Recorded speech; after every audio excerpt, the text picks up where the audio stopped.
அன்பு செல்லமே, உன் வாழ்க்கையில் நடந்த காயங்களை திரும்ப திரும்ப நினைத்து கொண்டே இருக்காதே. அது மேலும் மேலும் வலியை தான் அதிகரிக்குமே தவிர உன்னுடைய வலியை அது குறைக்காத. நீ எவ்வளவுக்கு எவ்வளவு உன்னுடைய கவலைகளை, உன்னுடைய கடந்த காலத்தை மறக்கிறாயோ அவ்வளவுக்கு அவ்வளவு உன் வாழ்க்கையில் நீ முன்னேறி செல்ல முடியும். பழைய விஷயங்களை நினைத்து கொண்டே இருந்தால் புதிதான விஷயங்கள் உனக்கு எப்படி கண்ணுக்கு தெரியும்? உன் வாழ்க்கையில் நடந்த பல விஷயங்கள் மறக்க முடியாததான். உன் வாழ்க்கையில் நடக்கக்கூடாது எல்லாம் நடந்திருக்கிறது.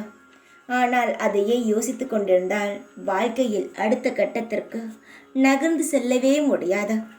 அதனால் சொல்கிறேன், நடந்ததெல்லாம் நடந்துவிட்டது என்று மறந்துவிட்டு இனி நடக்கப் போகும் அடுத்த கட்டத்திற்கான ஒரு புது அடியை எடுத்து வை. வாழ்க்கையில் நீ நிச்சயமாகவே ஜெயிக்கலாம். உன்னுடைய சந்தோஷத்திற்கு யாராவது குறுக்க வந்தா அவர்களை தூக்கி எறிந்துவிட்டு உன்னுடைய வாழ்க்கையில் நீ நேராகவே சென்று கொண்டே இரு. உன் வாழ்க்கையில் எந்த ஒரு சந்தர்ப்பத்திலும் அடுத்தவர்களுக்காக உன் வாழ்க்கையை நீ பாதி வழியில் நிறுத்திவிடாதே.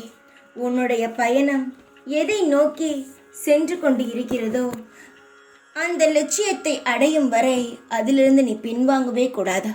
பல சோதனைகளும் பல துரோகிகளின் சதி வேலைகளும் வரலாம்.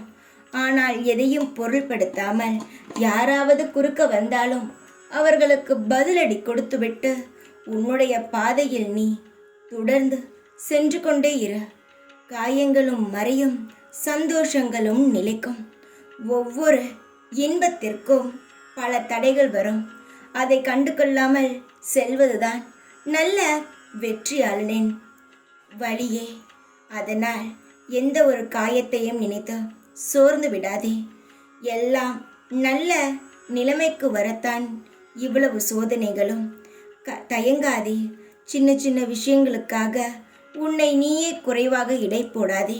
உன்னால் எதையும் செய்ய முடியாது, உன்னால் எதுவும் நடக்காது என்று நீயாகவே ஒரு கணக்கு போடாதே. சந்தோஷமாக இரு. உனக்கு உன் காலமே பதில் சொல்லும்.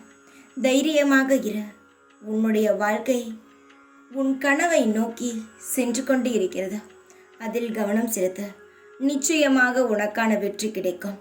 தைரியமாக இரு. எப்பொழுதும் உன் கூடவே இருப்பேன் நான். ஓம் சாய்ராம்.